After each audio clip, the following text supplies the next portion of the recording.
या गटामध्ये माझ्यासोबत होते प्रदीप चव्हाण, हनुमंत मुंडे, सुनीता आर्णीकर मॅडम, शिंदे अरविंद आणि गवळी गंगाधर।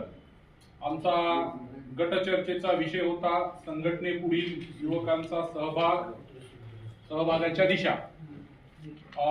या विषयाच्या अनुषंगानं बरंच यापुढे मुद्दे आलेले आहेत। बऱ्याचशा मुद्द्यांची पुनरावृत्ती होण्याची शक्यता आहे। तरीही आम्ही या दृष्टीने विचार करून खालीलप्रमाणे निष्कर्ष काढलेले आहेत की युवकांचा सहभाग वाढवण्यासाठी समाज माध्यमांचा जास्तीत जास्त उपयोग झाला पाहिजे, ज्यामध्ये व्हॉट्सअप आणि फेसबुक सारखे जे माध्यम आहेत युवकांना अत्याधिक प्रिय आहेत।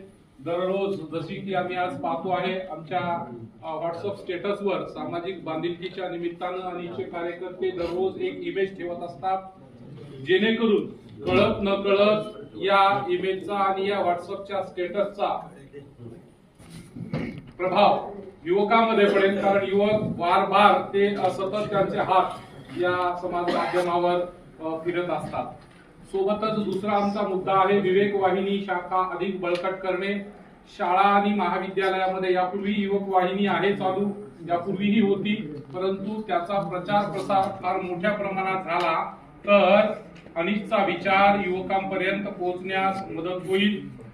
युवा वर्ग जास्तीत जास्त सिनेमा, टीव्ही आणि वेगवेगळ्या प्रकारच्या सिरियल्स पाहण्यामध्ये त्यांना आवड असते आणि या अनुषंगानं समाज माध्यमाच्या माध्यमातून सिनेमा आणि टीव्हीच्या माध्यमातून गर्दीच्या ठिकाणी युवकांना आकर्षित करण्यासाठी अनिशचे वेगवेगळे स्टॉल सिनेमागृहाच्या समोर लावणं आवश्यक आहे।